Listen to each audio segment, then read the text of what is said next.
Nobody could have predicted it when Donald Trump attempted to take down Denzel Washington on national television. What had all the makings of a typically contentious congressional hearing suddenly morphed into a moment the nation wouldn't soon forget. The air was electric, that hushed silence just before something explosive happens. Cameras rolled, eyes locked forward. The air thickened with anticipation. Aides, lawmakers, and journalists lined every seat inside the hearing room, staged political theater playing out atop its polished wood panels, waiting for sparks to fly. At the center of the unfolding drama sat two very different men. On one side sat Donald Trump, a former president turned media provocateur, leaning into the microphone with a smirk he didn't bother hiding. Sitting opposite him, Denzel Washington sat calmly, steadily, radiating quiet strength. He hadn't come to perform. He came to take a stand. Trump leaned forward, clearing his throat like an actor about to play his cue before striking. "Why don't you just go back to the zoo?" The room froze. Nobody moved a muscle. Not a single breath. A few aides looked up, mouths agape. Somebody's pen hit the floor. A person exhaled as though they'd been gut punched. Denzel didn't budge. He didn't bat an eye. Didn't react. But Trump wasn't done. With smug confidence, he brushed imaginary lint from his jacket and pressed on. There was a syrupy arrogance that oozed into his voice as he continued on. "Mr. Washington, we're here to discuss serious issues. Law, order, national values. So you'll have to excuse me if I'm struggling to understand why a Hollywood actor is sitting before this committee." He tossed out a shrug, more theater than sincerity. "Outside of your dramatic speeches and Twitter rants, maybe you can help me out here. Was your background in makeup and lighting? Or did you specialize in social media branding before deciding to play politics?" The insult wasn't subtle. It was bait and a trap. Trump glanced at the cameras, playing to them now. "Some of us earned our stripes through years in national security and legal service. Others woke up famous because they threw a tantrum on TikTok." He paused for a reaction. Nothing. Just dead silence. So he pushed harder. "Tell me, Mr. Washington, what matters more to you, defending the Constitution or perfecting your Instagram profile?" It wasn't a question. It was an ambush, a calculated attempt to diminish Denzel into a stereotype.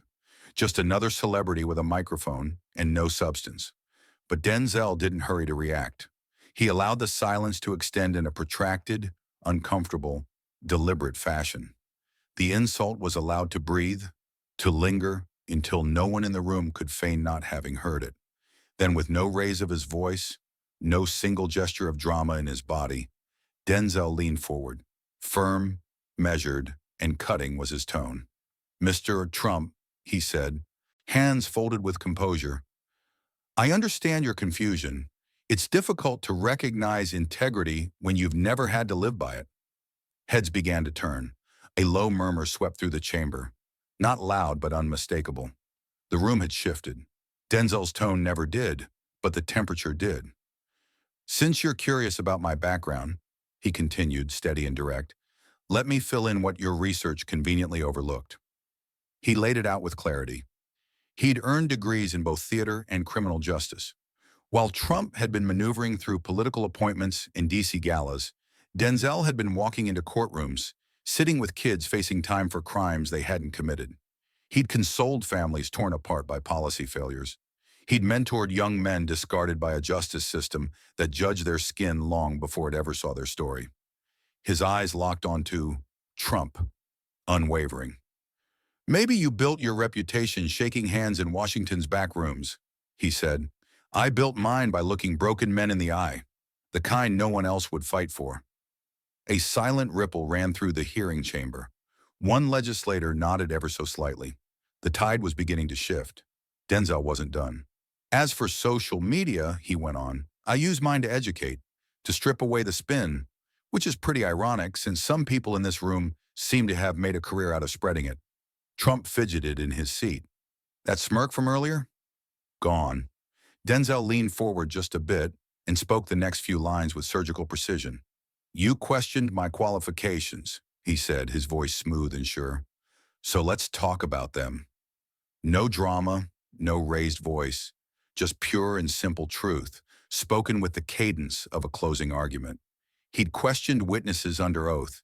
He'd studied law not just in textbooks, but in real rooms where decisions meant life or death. He'd helped to write laws. He'd stood in places where no one clapped and where cameras were nowhere to be found, only consequences. He paused just long enough.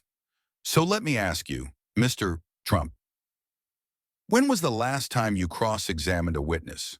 Not on cable news, but in a real courtroom, in front of a judge. When was the last time you stood beside someone whose life depended on justice? Not ratings? The silence in the chamber was no longer awkward. It was focused, intentional. All eyes turned to Trump. His body language shifted, if only slightly. Denzel didn't let up. If this is all just performance to you, another opportunity to trade insults and sound bites, then maybe you should reread the job description. The room was no longer an audience. It had become a jury. From somewhere in the gallery, a faint voice whispered, "Damn!" It cut through the quiet like a gavel. The moment landed hard. Donald Trump looked down. He tapped his desk once, then again. He opened his mouth, searching for something sharp to fire back. But nothing came out.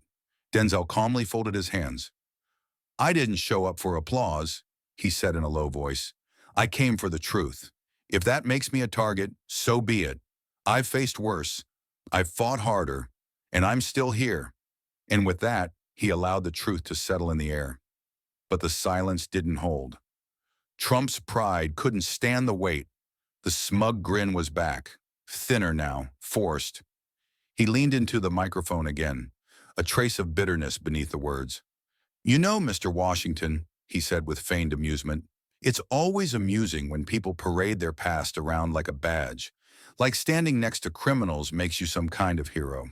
He turned slightly toward the spectators, trying to reclaim the crowd. "But hey," he said, "when you've spent your career defending felons, I guess it's hard to understand what the rest of us are trying to protect." Gas softly echoed across the room. Trump wasn't done yet. "You talk about law and integrity? Fine. Let's talk about the people you've chosen to stand up for. Assault charges, drug trafficking, robbery." He listed them as if they had been accusations, not cases. "Are they misunderstood victims too?" Trump sneered. Sarcasm was thick in the air. "Or is injustice just easier to cry when it fits your script?" Denzel didn't flinch. His expression barely changed, but his eyes narrowed. He'd been expecting this move long before. Trump played it. With a flourish, Trump flipped through a few printed pages and held one high like some kind of courtroom prop. "And then there's your social media," he said, his voice rising a little as he held up the tweet. "Calling the justice system rigged theater? That's the same system you're here claiming to respect?" He paused, waiting, hoping for hesitation, for a stumble, for a crack in the composure. But Denzel leaned forward, calm, unbothered. His voice was quiet, deliberate. "Let me save you the trouble, Mr. Trump," he said evenly.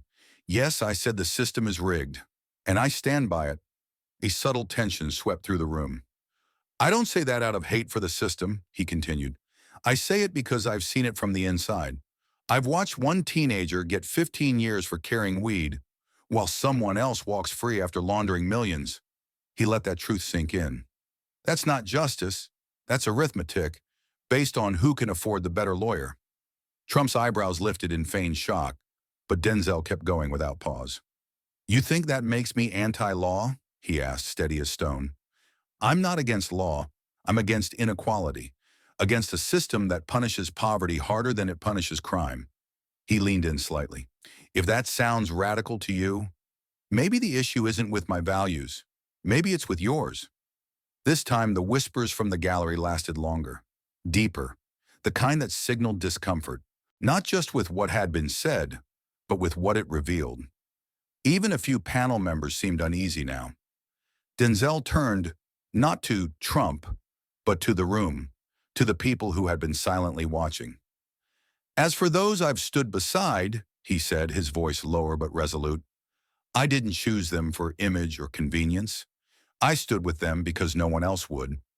I defended them because they were human beings, because they had rights, Because I took an oath, one I didn't trade in for likes, headlines, or a book deal. That line cut sharp, and it was meant to. Across the room, Trump froze. The printed tweet in his hand crumpled slightly as his fingers tensed. His mouth opened to fire back, but nothing came out. The moment had shifted, and Denzel didn't wait. I don't run from my record, he said. I wear it. Every case, every courtroom, every person he had stood beside. That's what shaped him. That's what sharpened him. That's what made him a real threat to the systems dependent on silence. He turned his gaze back to Trump, calm but direct. So if your strategy is to shame people for doing the hard work of justice, maybe you're not here to protect democracy, he said. Maybe you're here to distract from it. This time the ripple in the room was audible. Nods replaced glances. Murmurs turned to murmured agreements. Aides scribbled notes faster now. Something had changed. And Denzel? He didn't chase the moment. He folded his hands. His voice dropped, steady and measured, but every word hit its mark. I've been underestimated my whole life, said Denzel, voice steady. Because I'm a black man, because I came from a working-class family, because I speak plainly even when the truth makes people uncomfortable. He looked around the room unflinching. But what you fail to understand, he said, locking eyes with Trump, is that everything you've tried to weaponize against me, my background, my voice, my fight, is exactly what qualifies me to sit in this chair. The silence that followed wasn't awkward. It was electric, as if even the room itself had stopped breathing. And in a desperate play to take back control, Trumpy made his move, a calculated gamble. He leaned forward, his voice cool, laced with academic condescension. Well, Trump said with a thin smile, since you've cast yourself as a champion of justice and legal nuance, why don't you walk us through the implications of Marbury, Verheugen, Eden Madison, in the context of modern executive overreach? He paused, letting the weight of the question hang. Or is that a little beyond your expertise? A few eyebrows lifted in the crowd. Classic academic ambush. Drop a dense, loaded question and hope for a stumble. Hope for silence. Hope the other man chokes under pressure. Trump crossed his arms, already savoring what he thought was a win. But Denzel didn't bat an eye. He leaned back, casual, calm, almost amused. And then came the slow, quiet smile, not smug, not theatrical, just confident.